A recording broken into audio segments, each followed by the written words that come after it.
So yan na guys, yung ating mango panakota. Yung toppings po natin na mango na yan, kung meron po kayong syrup, sugar syrup po, pagka cubes nyo po, ilagay nyo po muna ang inyong mango na yan, press sa sugar syrup. Bago po ninyo guys, ilagay nyo sa ibabaw ng toppings para nakukot po siya ng sugar syrup.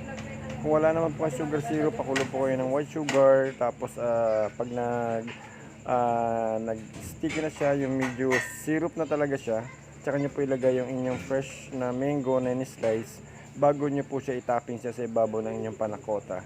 Guys, yung po yung style niyan. At saka lagyan nyo po ng strawberry at saka parsley para mas maganda po tingnan, pa representative po, magandang present sa ibabaw po yung ating parsley. Saka yung strawberry po, andyan naman, nakikita nyo naman po yan. So yan po yung aming manager, nag-check siya ng aming kung tama ba yung standard ng ginagawa natin. So guys, good luck po.